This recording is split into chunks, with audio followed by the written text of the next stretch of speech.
खरगोश की भलाई। एक जंगल में कुछ बंदर रहते थे। गर्मियों के मौसम आने पर जंगल के तालाब और कुएं पूरी तरह से सूख गए। एक दिन बंदरों को जोर की प्यास लगी। वे पानी की खोज में जंगल से बाहर आए। उधर मिट्टी में पानी के लहरों की तरह धूप के किरण पानी में चमकते हुए दिखे। उसे पानी समझने वाले बंदर, अरे वाह, क्या बात है, पानी पानी है, बोलते हुए जल्दी जल्दी उस तरफ भागने लगे। आखिर में उधर जाके देखने के बाद पता चला कि वो पानी नहीं थे। वही नहीं, फिर से और थोड़ी दूर में पानी के लहरें चमकते हुए दिखे। इससे सारे बंदर फिर से आगे गए। इस तरह सारे बंदर धूप में पानी की खोज कर रहे थे।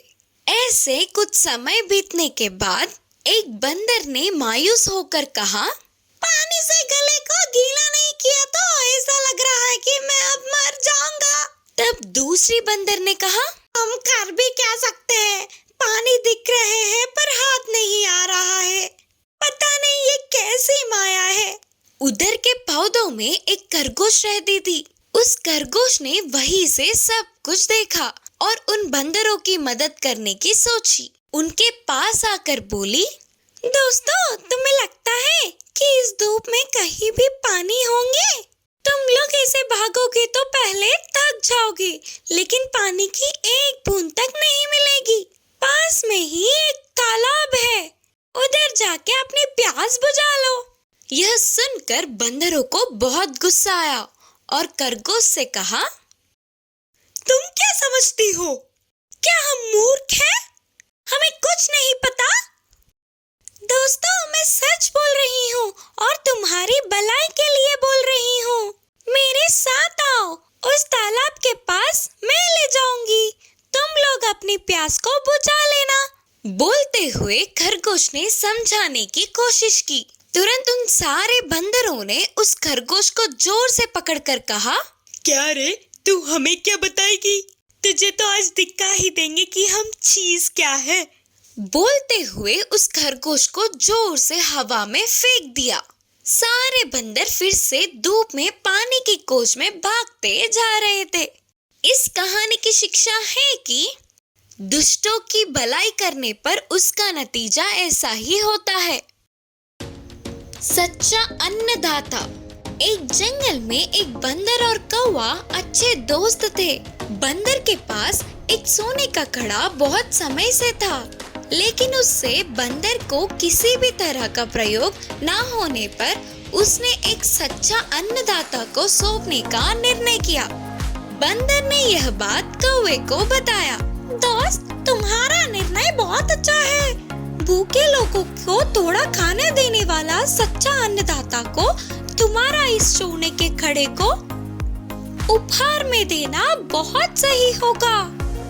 जंगल में सच्चे अन्नदाता के लिए बंदर और कौवा ढूंढने लगे। पहले वे दोनों लोमड़ी के घर जाकर उसके आंगन में बैठे। भोजन खाने का समय होने पर लोमड़ी मेहमानों को खाना लगाते हुए दिखी। लोमड़ी ने खाना लगाते हुए कहा, बाप रे बाप, सब्जियां का दाम कम ही नहीं हो रहा है। चावल, नमक और दालों का दाम तो जैसे आसमान छूने लगा है, और प्याज काटने पर नहीं, खरीदने पर आंसू निकलते हैं। बोलते हुए बड़बड़ाने लगी। इससे मेहमान भी शांति से भोजन नहीं कर पाए।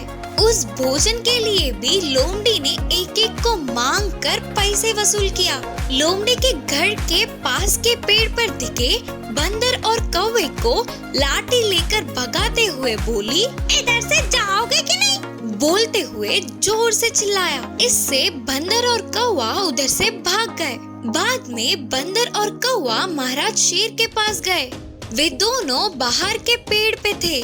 उसके घर में भी वो मेहमानों के पास ही रहकर खाना लगा रहा था, और मेहमान भी अच्छे से पेट भर के खाकर पूछकर खाना ले रहे थे, और मेहमान भी अच्छे से पेट भर के खाना खाकर पूछ कर खाना ले रहे थे।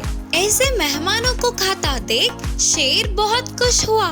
उतना ही नहीं, उसने मेहमान नवाजी के लिए किसी से कोई पैसे तक नहीं मांगे। थोड़ी देर बाद बंदर और कौवे को देखने वाला शेर घर के अंदर गया। लाठी लेकर आएगा करके वे दोनों भागने की तैयारी में थे।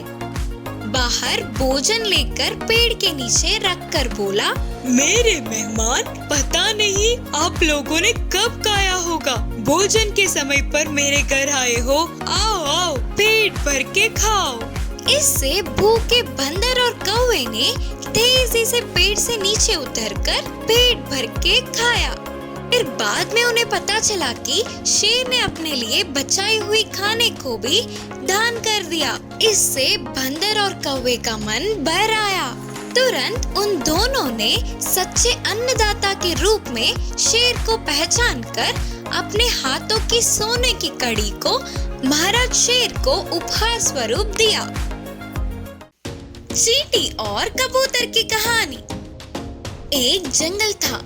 उस जंगल में एक नदी था और उस नदी के किनारे एक पेड़ था। उस पेड़ पे एक कबूतर और नीचे एक चींटी रहते हैं। कबूतर सुबह सुबह ही आहार के लिए उड़ती हुई जाती थी। चींटी भी उसके पहचान की जगहों में घूमकर आहार कमाती थी। फिर शाम तक वे दोनों वापस लौटकर पेड़ पे कबूतर और नीचे चींटी सोते थे।